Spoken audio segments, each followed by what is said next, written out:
favorito, que es WordPress. ¿Qué opinas de...? Bueno, sin más, os pido un fuerte aplauso para Gorka Goikoetxea.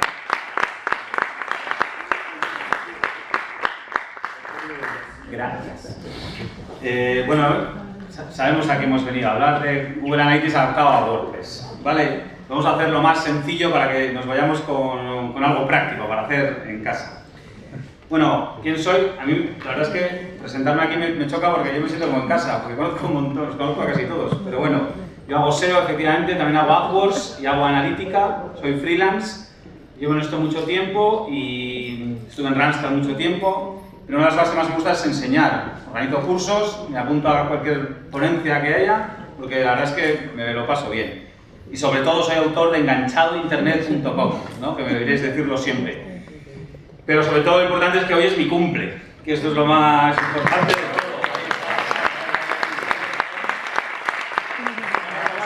Celebrarlo que en gran familia. Págate algo. No es que haces luego, págate. Claro que menos. Bueno, y ya con esto empezamos. Vale, ¿de qué vamos a hablar hoy? Vamos a hablar, por un lado, cómo instalar Analytics. Vamos a empezar desde cero. Tenemos diferentes opciones, las vamos a ver. Ya lo tenemos instalado. Ahora, ¿cómo lo configuro? Lo sabremos. Después, cómo hacer bien las cosas desde el principio.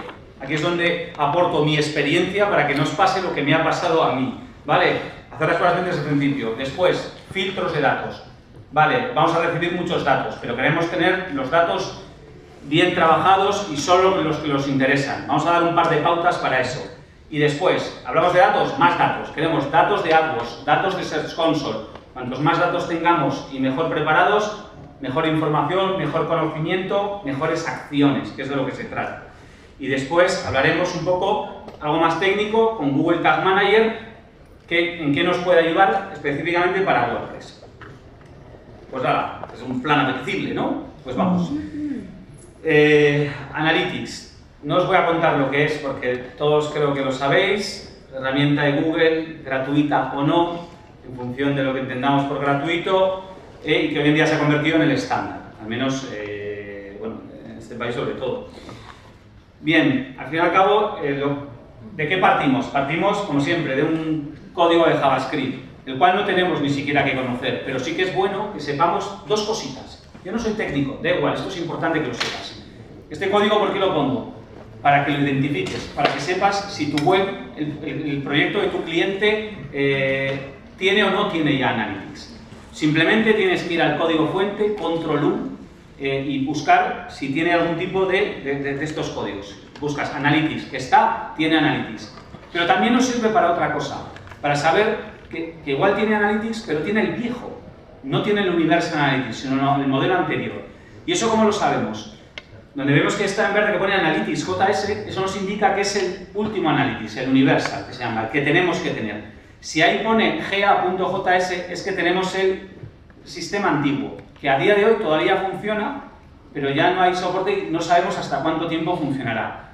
Ahí ya tenemos la primera pauta, deberíamos migrar al nuevo. Y ojo, no basta solo con cambiar el código, en la mayoría de los casos sí, pero en otros habrá que tener en cuenta otras cosas. Pero por lo menos identificar qué Analytics tenemos. GA antiguo, Analytics.js nuevo. Bien, después tenemos otro dato que es el UA, número, otro número. Eso es nuestro identificador, nuestro ID, nuestro numerito de Analytics. Ese es el que vamos a tener en cuenta, es el que nos va a identificar. De todo este código, quedaros con estas dos cosas. Versión de Analytics, identificador, ¿vale? La famosa UA de Analytics.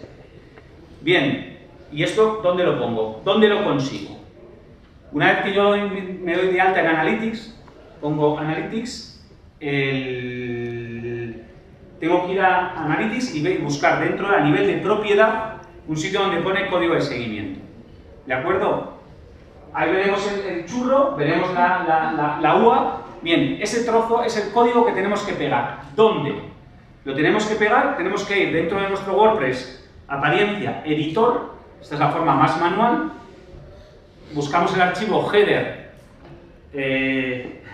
.php y ahí tenemos que pegarlo. ¿Dónde? Justo antes de la etiqueta del head.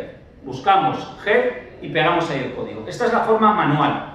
Es una forma que, bueno, en principio no implica mucho riesgo, pero tienes que tocar el código. Como veis, las instrucciones son sencillas. ¿Tenemos más opciones más básicas? Sí, las tenemos. Por otro lado, esta son las más básicas de programación. Google Analytics nos dice, crea un archivo PHP, métele el código de Analytics y llámalo. Bueno, esta otra opción nos la da, es más de programación, pero existe. Y es la segunda opción que nos da Analytics. ¿Hay alguna forma más fácil? Sí, tenemos los plugins. A muchos nos gustan los plugins. Vale, tres plugins. Uno, Simple Google Analytics. Simplemente lo instalas y lo que te va a pedir un dato, la UA. Rellenas ese dato, ya tienes Analytics. No hay que hacer nada más. No tienes que tocar el código, no tienes que entrar en el header. Bueno, igual tú solo con un cliente solo tienes ciertos permisos. Bueno, ya está. A nivel de rendimiento, ¿merece la pena usar un plugin para llamar a Analytics? Probablemente no. Pero bueno, en un momento dado, por falta de permisos, ahí está. Otro plugin, Yoast, que hace de todo. No es el Yoast SEO, es el Yoast Analytics. ¿Qué nos hace? Lo mismo que el anterior, pero encima nos lo enriquece. Nos da una serie, nos configura el propio Analytics para que ya tengamos otro tipo de datos, como velocidad de carga, rastreo, te coge ciertos datos como categoría, autores, ya está totalmente orientado, ¿vale? Mucho mejor. Tercer plugin, nos hace lo mismo y encima nos lo muestra dentro del entorno de WordPress. ¿Vale? Tres opciones, cada una con sus características, de la más sencilla a la más compleja. No hemos tocado ninguna línea de código. Ahora bien, hemos hablado de código a pelo, hemos hablado de mediante una llamada en PHP, con plugins. ¿Cuál recomiendo yo? Ninguna de las tres. Porque yo creo que a estas alturas la mejor opción es Google Tag Manager. ¿De acuerdo? Al final hay que usar las herramientas que nos dan y no quedarse atrás. No usar Google Tag Manager para usar Google Analytics podría ser algo así como usar FrontPage para hacer una web, ¿no? Que los que tienen cierta edad saben de qué estoy hablando. Que es que al final, si tenemos herramientas, es mejor usarlas. ¿Qué es lo que nos da Google Analytics? Google Analytics, bueno, ¿qué es? En su día, Xavier Colomés dijo, es lo mejor que le ha pasado a la analítica desde Gemma Muñoz. Bueno, vale, esto igual nos dice mucho. En realidad, Google Tag Manager es una herramienta que responde a una necesidad de un cuello de botella que siempre ha habido entre IT y marketing, y en definitiva lo que es una herramienta con una interfaz visual en la que podemos generar etiquetas que podemos meter en nuestra web sin tener que acceder al código, y esas etiquetas nos van a permitir meter trozos de código, que pueden ser códigos de seguimiento, como el código de AdWords para seguir las conversiones, el código de Facebook Ads, lo que sea. Nos va a permitir meter sensores de quiero que se mida cuánta gente pulsa este botón, hace scroll hasta el final, pulsa un vídeo, una serie de cosas que van a hacer que el seguimiento de lo que pasa en nuestra página sea mucho mayor y podamos hacerlo, insisto, es una interfaz gráfica. No significa que sea sencillo, también es cierto que si tenemos la colaboración de un desarrollador, esto se multiplica las posibilidades, pero está ahí. Y con esta herramienta, combinando Tag Manager con Analytics, la verdad es que las posibilidades se multiplican. Yo no concibo un proyecto hoy en día ahora solo con Analytics, porque bueno, es perder oportunidades. De hecho, ¿cómo lo podemos facilitar? Pues con un plugin, por supuesto. También hay plugins para Tag Manager. Por ejemplo, el tema del Duracell Tomings no solo nos instala Tag Manager, sino que nos lo requete configura. Nos genera un montón de etiquetas ya prediseñadas que sirven para todo. Si le tuviera que poner una pega, es que nos da demasiadas cosas que la mayoría no las necesitamos. De hecho, hay una que probablemente el 90%, el 99% no la vais a necesitar, pero si lo instaláis la vais a probar, porque puedes decirle que te dé las estadísticas de Analytics en función del tiempo atmosférico que haga. Quiero decir, quiero que me dé estadísticas cuando hace sol, cuando hace no sé qué, que salvo vendas helados, ya os digo que la mayoría no servirá, pero seguro que la probáis si lo usáis, ¿vale? Tenemos herramientas, usémoslas. Y si encima ya nos vienen preconfiguradas, pues ahí están, Duracell Tommy, ¿vale? Bien, estas son las formas que tenemos para instalar, a mano, con plugins, con Tag Manager, con plugins de Tag Manager, vale. Ya lo tenemos instalado, ¿ahora qué? Ahora toca configurarlo. La preconfiguración que viene, la verdad es que, bueno, es un poco pobre, se pueden hacer muchas cosas, me voy a centrar solo en lo más básico, en lo fundamental, en una serie de configuraciones que no sé por qué no vienen marcadas ya. En primer lugar, si hemos instalado Google Analytics, ¿qué nos vamos a encontrar? 3 columnas: cuenta, propiedad y vista. Cuenta es simplemente a quién pertenece todo esto. Si eres una empresa, ¿qué cuenta es? La cuenta de mi empresa. Si eres una agencia, pues será la cuenta de tu cliente. Tendrás distintas cuentas en función de cada cliente. Insisto, si eres tu propio blog, pues la cuenta es tu blog, punto. Después tenemos propiedades. Las propiedades podríamos definirlo de una forma somera como aquello que quieres medir por separado. Normalmente coincide con dominios. Yo imagínate que tengo 3 dominios, pues los mido por separado. Tengo dominio.es, dominio.fr, dominio.it. Vale, pues mido esas páginas por separado. Por otro lado, puede haber a veces que quieras medir por separado la tienda, el blog, bueno, pero en principio normalmente suele ir acorde con el dominio. Dentro de cada propiedad, cada dominio, tenemos después las vistas. Las vistas son diferentes formas de representar esos datos, de coger los datos, configurarlos de cierto modo. Nos sirven, por ejemplo, para dar permisos y darle permisos a una persona para que vea solo la parte correspondiente a un país, solo la parte correspondiente al blog, pero no a la tienda. O nos sirve, por ejemplo, para filtrar datos y que en esa cuenta solo haya ciertos datos, ¿vale? Bien, os voy a hablar de 3 vistas fundamentales que a mí me han salvado la vida, ¿vale? Y que es lo que yo llamo buenas prácticas, que son la vista principal o la de informes con la que vamos a trabajar, y esa ya la tenéis, que a día de hoy creo que se llaman todos los informes o algo así, y que normalmente funcionamos con esa. Si tenéis cuentas de Analytics os sonará que tenéis esa cuenta, todos los informes. Bien, trabajar con una única vista es un problema, porque si rompemos algo, no tenemos recambio, por decirlo de alguna manera. Por lo tanto, mi recomendación encarecida, porque ya digo que esto es algo que me hubiera gustado saber hace tiempo, es que siempre tengáis al mínimo 3 vistas. Una de informes con la que vais a trabajar a diario, otra de seguridad o backup. Yo cuando es para un cliente la renombro y le llamo backup, o sea, seguridad no tocar. Es la mejor forma y así no lo tocan. Y otra de test o de pruebas. Por lo tanto, insisto, informes con la que trabajamos, seguridad o backup y test. La de test no es esa que tenemos ahí olvidada, sino es una vista en la que todo aquello que queramos probar, lo vamos a probar en la de test, aunque estemos muy seguros de lo que estamos haciendo. ¿Vale? Lo vamos a probar en test, lo vamos a dejar correr un día, 2, y cuando veamos que funciona bien, lo vamos a llevar, vamos a hacer esa modificación en la cuenta principal. Si me hacéis caso, seréis felices. Si no me hacéis caso, un día os pueden pasar que os carguéis una cuenta, los datos, o que os tiréis un año entero con la cuenta la vieja, tirando de 2 cuentas que tenías, de un mes que has quitado y sumando a mano, ¿vale? Insisto, 3 cuentas. Lo haces en un minuto porque las vistas se pueden clonar, ¿vale? Y claro, y luego usarlas. No me tengáis una lista de pruebas si no lo usáis, ¿vale? Cositas de configuración. Una, moneda. Normalmente te viene el dólar preconfigurado. Bueno, pues cambiarla, ¿vale? Cambiarla a euros y vuestra moneda es euro. Después, excluir todos los hits de robots y arañas conocidos. Curiosamente, esto no viene marcado. ¿Hay alguien que quiera tener todos los hits y todas las visitas de los robots? No, ¿verdad? Bueno, pues no sé por qué no viene definido. Quitarlo, ¿vale? Ya sabemos que hay muchos robots. No queremos que cuenten, ¿vale? Y después una configuración muy interesante, que es el buscador interno. Pensad en vuestras páginas, en vuestros WordPress, si tenéis un buscador interno, ya sea un blog, ya sea una tienda online, me da igual.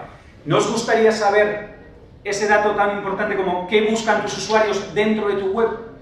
Eso te va a dar pistas de cosas que no encuentran porque no las tienes, cosas que no encuentran porque no las tienes bien colocadas, errores de diseño. Todo eso te va a dar un montón de pistas, y esto está sin configurar, y se configura en 10 segundos. ¿Cómo se hace? Normalmente, si es un WordPress, basta con poner una S, activar ese campo y poner una S. ¿Qué significa esa S? Esa S no es más que el parámetro de búsqueda, para comprobar que en vuestra web o en vuestro blog es ese, no tenéis más que ir al buscador, poner una palabra, hacer una búsqueda y mirar la URL. En la URL, antes de esa, pondrá dominio / algo, que normalmente es una letra S, igual a lo que esté delante del igual a la palabra que hayáis buscado, ese es el parámetro. Como estándar en WordPress suele ser S, de search. Bueno, normalmente, pero comprobadlo. Activáis ese botón azul, ponéis la letra, el parámetro. Si tenéis varios buscadores, lo podéis separar por comas y medirlo. Y a partir de ese momento, en un informe de Analytics estáis recopilando todas aquellas búsquedas. Esto sirve para cosas tan básicas como yo descubrí que mi caja de suscripción y mi campo de búsqueda no se distinguían muy bien porque me encontraba como término de búsqueda emails de gente que se quería suscribir, que yo manualmente suscribía. Por supuesto, no vaya a ser que se pierda. ¿Vale? Muy sencillo. Y luego tenéis un montón de información. Sabréis mucho de vuestros usuarios.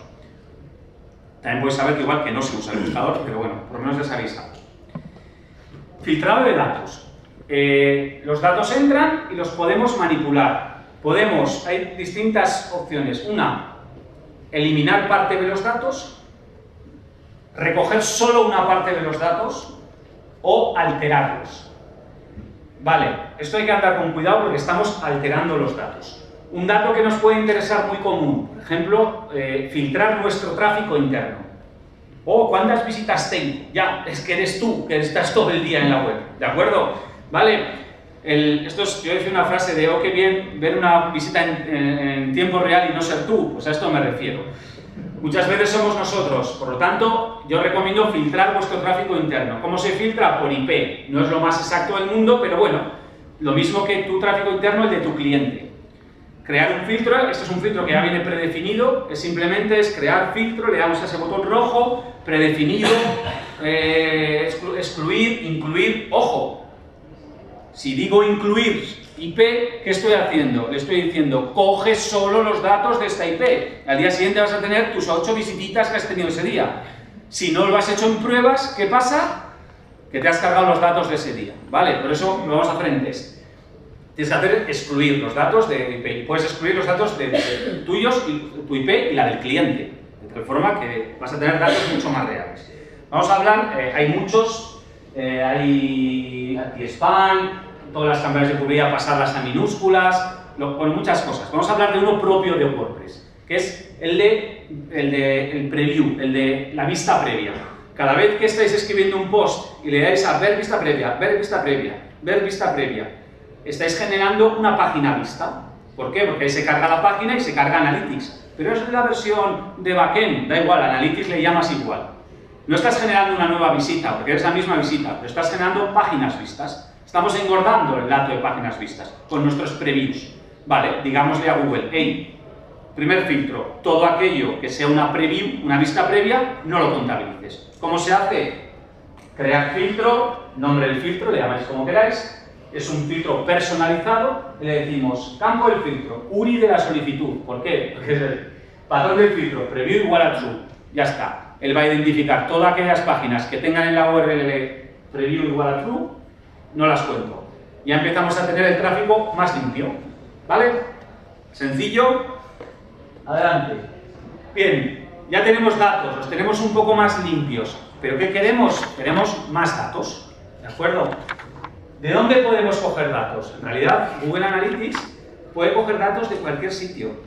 Y desde que hay Universal Analytics podemos coger datos del mundo real. Podemos poner un sensor de ahí a ahí que vale 4 perras y cada vez que alguien atraviese la puerta, ping, me contabiliza. Puedo poner un sensor en un escaparate y cada vez que alguien se asoma, ping, página vista.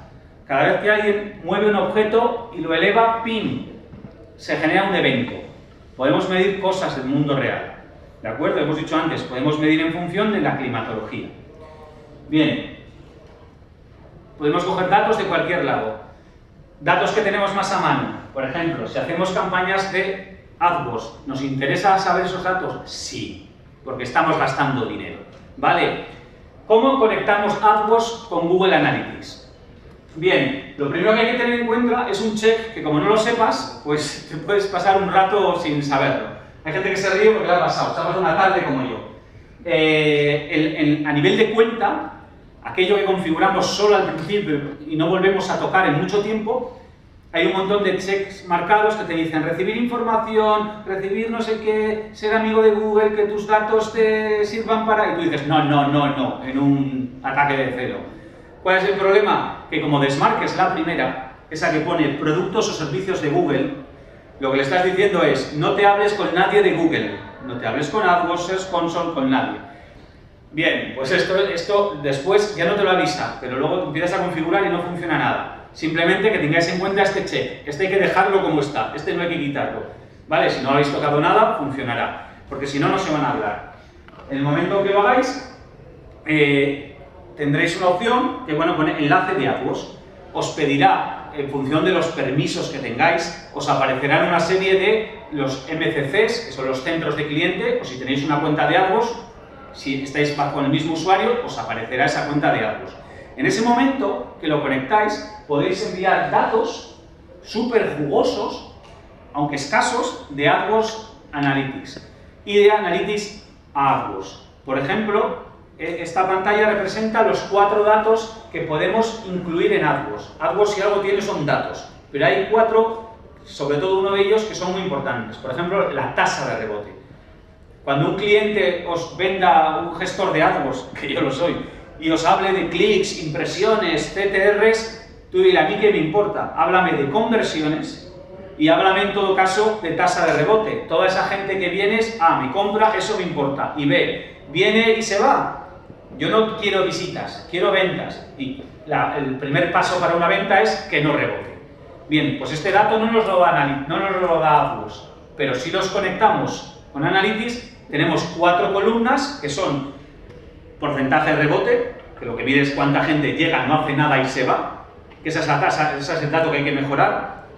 Páginas por sesión, cuántas páginas ve. Si es un e-commerce y no ve y ve 2, mal va la cosa, tiene que ver más. Duración de la sesión y porcentaje de sesiones nuevas, cuánta gente es recurrente. Estos 4 datos, con más o menos valor en función del negocio que tengas, son súper valiosos para AdWords. Bueno, hay que tenerlos conectados, Después, con Search Console, el antiguo Webmaster Tools. Google fue malvado y nos quitó a los SEOs ese informe de palabras clave que tanto nos gustaba. Bueno, tenemos un sucedáneo, que es Search Console, que nos da lo que eran los que son ahora llamadas las consultas. Pero solo nos da los últimos 90 días. Bueno, vale, pero por lo menos tenemos esos datos. ¿Cómo podemos hacer? Conectar lo mismo que hemos conectado dentro de propiedad. Tenemos una opción que está en rojo, que se llama todos los productos, que ahí van a estar AdSense, DoubleClick, y ahí está Search Console. Search Console es la herramienta de Google, muy importante porque es por la que Google nos va a dar avisos, es el medio por el que se comunica con nosotros. Por lo tanto, hay que tener dado de alta tu web en Search Console, fundamental, ya no por la información que te da, que es discutible en algunos aspectos, sino por la vía abierta que te da. Si alguien te piratea, si alguien te hace SEO negativo y te manda o te compra 10.000 enlaces en países extraños, te va a avisar por Search Console. Por lo tanto, es bueno que lo tengas dado de alta. Y que esos datos estén conectados con Analytics, para que tengas un informe como este en Analytics, en el que tienes las consultas de búsqueda. ¿Vale?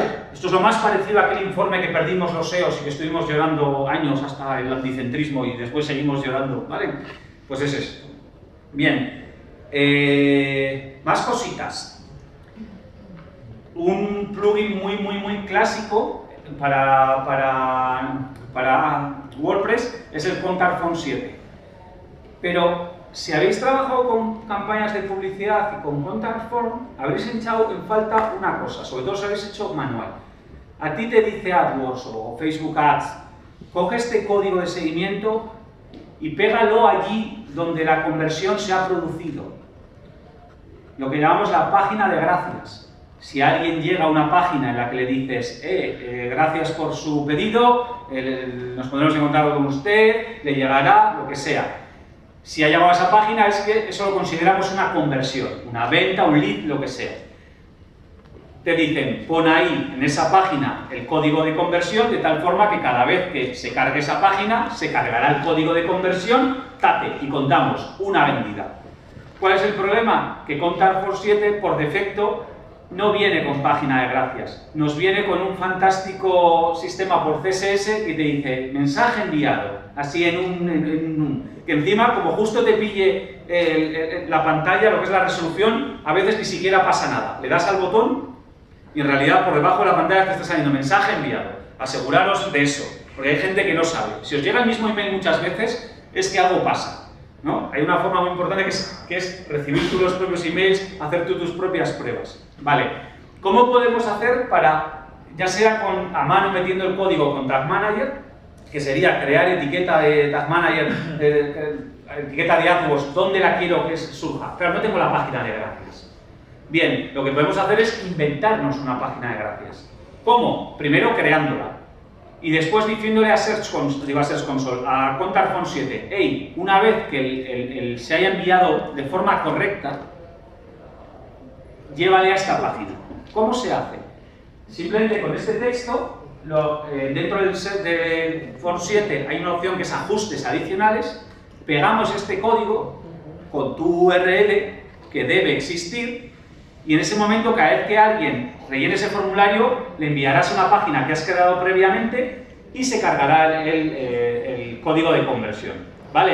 Es una forma de, bueno, usar el Form 7 con página de gracias. ¿De acuerdo? Si os fijáis, esto además tiene un doble ventaja, que es un consent OK.